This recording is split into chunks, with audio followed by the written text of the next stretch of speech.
Vi er i Frederikshavn i maj. Skoleskibet Danmark er ved at være klar til sit næste togt.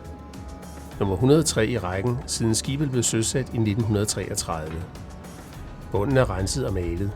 Galionsfiguren Kong Neptun er monteret. Ankeret er klar til at kaste sin klør i fjerne havbunde. Det er et stærkt nittet skib, så nu venter på at indtage en flok nye elever, som skal knokle med det igennem 6 måneder. Fra Frederikshavn til Horsens og dernæst til Rio de Janeiro i Brasilien, hvor det skal være værtskib ved OL-receptioner i det meste af august måned. Flaget er sat, og eleverne er parat. De har netop gennemgået 2 måneders ophold på værkstedsskole. De har lært at file, skære og svejse, så de kan klare det meste ombord på et skib. Nu venter de bare på at komme afsted. 10.000 kilometer skal de tilbagelægge til Brasilien. Og undervejs skal de lære at styre skibet, holde udkig, holde orden og rent, lære førstehjælp og madlavning, vaske opordne køjer, slibe, male og lakere. Og de skal lære at samarbejde. For uden at kunne samarbejde, får de ikke skibet sejlet den lange vej. Efter de 10.000 km sørejse ligger skoleskibet for anker på det mest iøjnefaldende sted i Botofoga-bugten neden for Sukkertoppen. Skibet har taget den lange rejse på det udvidede togt for at bruge OL som platform for at styrke det dansk-brasilianske samarbejde på mange områder. Eleverne knokler sammen med besætningen for at få skibet flot til en lang række receptioner. For OL handler om meget andet end OL. Det er en markedsplads og et sted, hvor der bliver opbygget relationer og indgået aftaler.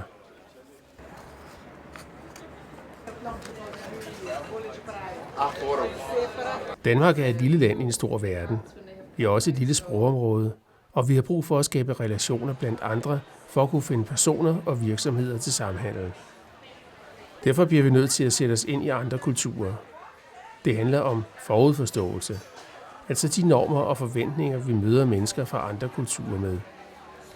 Hvis vi ser andre kulturer gennem vores egen kulturs briller, bliver vi etnocentristiske, det vil sige, at vi pådutter andre vores kultur.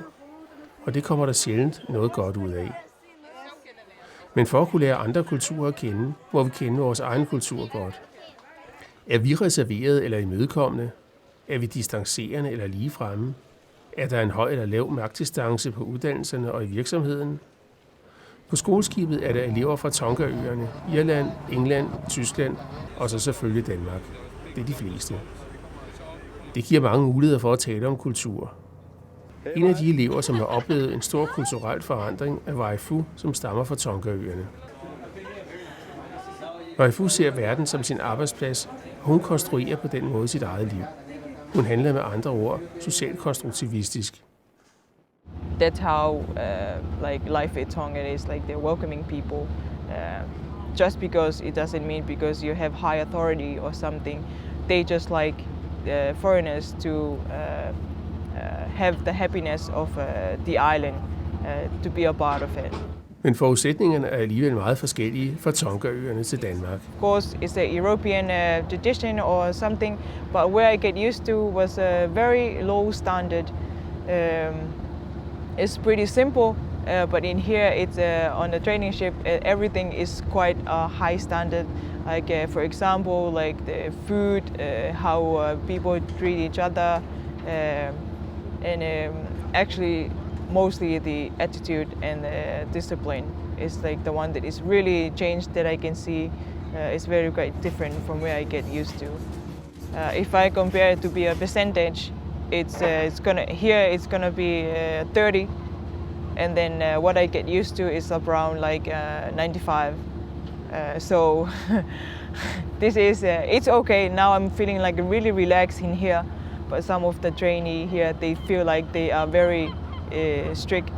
But I was wondering if I can take them to where I get used to show them how disciplined like they will be liking this discipline way much better than what I get used to. But I guess that's just how it is. Different cultures with different rules to be followed. Der er ingen, der har været på togt med skoleskibet i Danmark, som ikke tænker over begrebet disciplin. Her der handler det jo om skibet først, og så dine kammerater, og så dig selv.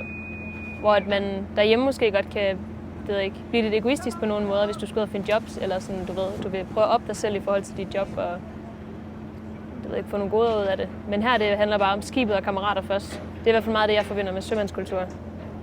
Og det er jo en god nok ting at få ind, så man kan tage det med hjem og sådan noget. I think it's definitely a new experience I've never been in anything like it before. So when you come here and you have someone who is above you in a chain of command and they can give you a direct order, then it's not so much as you can question it like you might have done previously. You have to do it. But I think a lot of us realize that if someone tells us to do something as an order, it's for the benefit of the ship.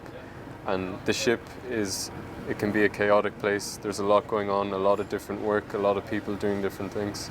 So without this structure of people being able to command, then things would very quickly start to fall apart. So I think it's necessary on ships to have a line of command.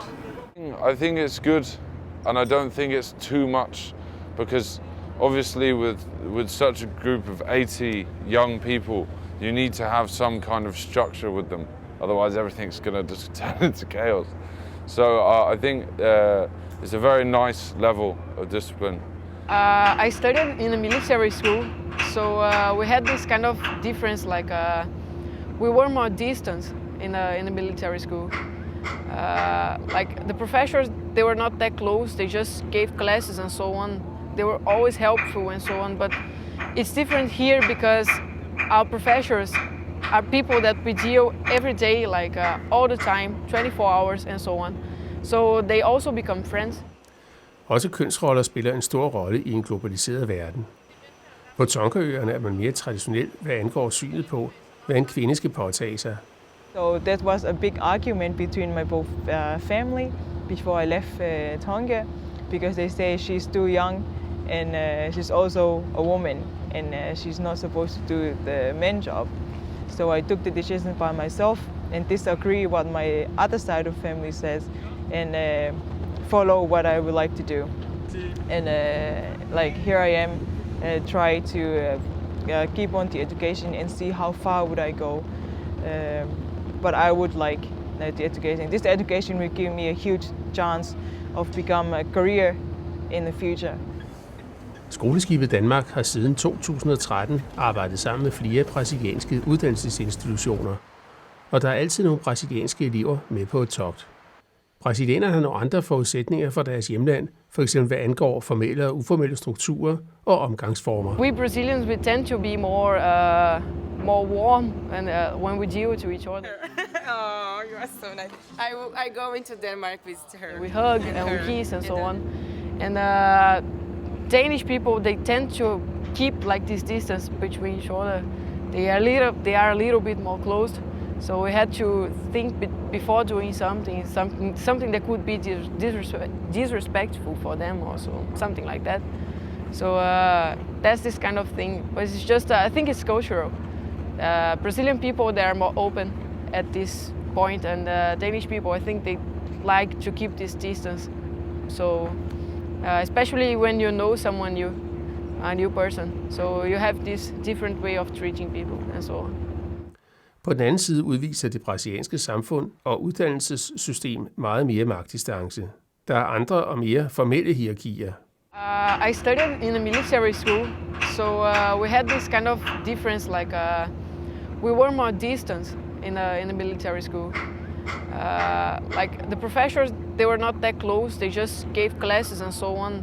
They were always helpful and so on, but it's different here because our professors are people that we deal every day, like all the time, 24 hours and so on. So they also become friends, and it's easier to ask questions, it's easier to know how to deal, know how to talk and how to ask things when you know this person so well, because we live together and so on. Søfolk er internationalister, og de bliver skolet i at vende sig til nye venner og kollegaer. It's not a bad thing, actually it's a good thing, because you know that wherever you go you're going to have some friends and some people that you know, some people that you can count on when you need. So it's not a bad thing that you have friends here and friends there, so in different places. wherever you go, what board you go, and you always have someone that you know and that you can count on. So it's comfortable to think like that. Og så er der selve søfartskulturen, som er noget helt for sig selv. Med over 100 gamle ritualer, som her, hvor kong Neptun skal døbe alle dem, der første gang passerer ækvator.